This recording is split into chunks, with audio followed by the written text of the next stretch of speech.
Disability is any condition of the body or mind that makes it more difficult for the person with the condition to do certain activities and interact with the world around them.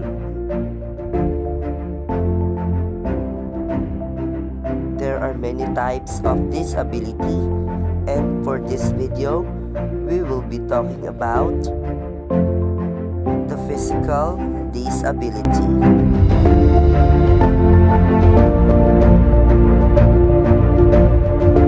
And now, what is physical disability? Physical disability indicates any physical limitations or disability that inhibit the physical function of one or more limbs of certain person.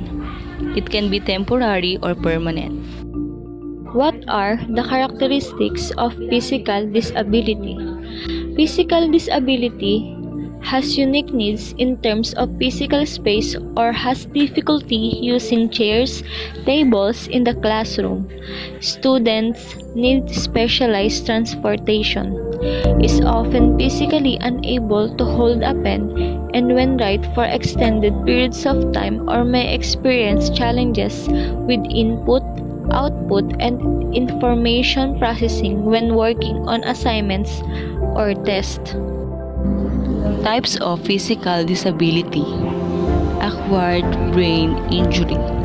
Acquired brain injuries are due to damage that happens to the brain after birth. Spinal cord injury. The spinal cord can become injured if too much pressure is applied and if the blood and oxygen supply to the spinal cord is cut. Spina bifida.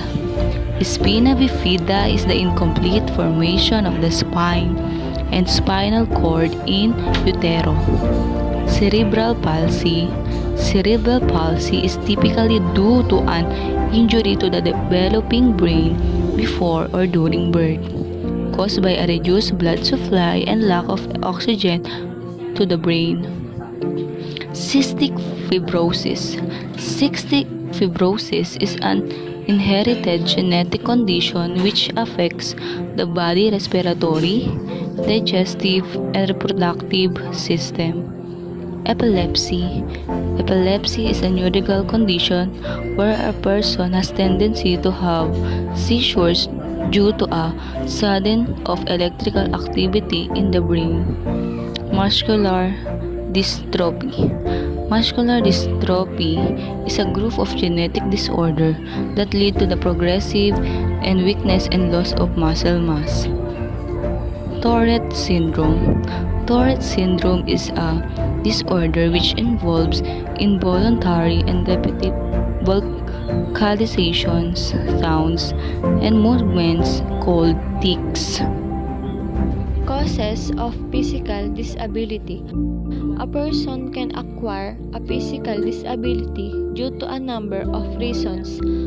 This can be severe accidents, brain injuries, infections, disease, and as a side effect of disorder and other medical conditions such as stroke and dementia.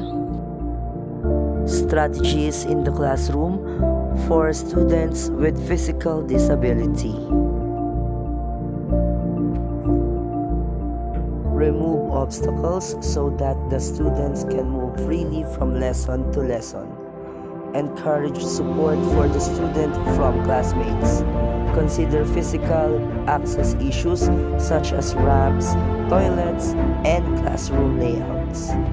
Incorporate advices from the occupational therapists in the students' program. We just interviewed a living example of person living with physical disability. Ako nga po pala si Jody de la Cruz ng Benedict Santa Lucia sa Malbataan, 55 years old. Ako po'y na-aksidente sa ginagawa naming residential house sa Orane. Na-kuryente po ako. Noong time na yon, wala akong pasok noon. Nung nag-aaral ako, working student ako noon eh. ginawa ko magtrabaho para gamitin ko yung kikitain ko sa pamasahe ko, sa baon ko sa araw-araw. Kaya nung na-aksidente ako, halos natigil ako sa aking pag-aaral. Tsaka nawalan din ako ng hanap buhay. Kagaya ngayon, naging disabled na ako, hindi na ako nakakapag-aral. Nawalan na rin ako ng trabaho. Ang naging pagsubok ko noon, halos lahat ng gusto kong pasukan, pinapasukan ko para lang kumita, para lang makapag kinikita ko maging pantustos ko sa aking pag-aaral. Saka matulungan ko yung magulang ko dahil na pinag-aaral nila ako, halos wala akong pamasahe, wala akong baon, wala akong pambayad sa mga project na gawain sa school. Kaya yun yung mga challenge na naging kuwan ko sa aking buhay na nag-aaral ako.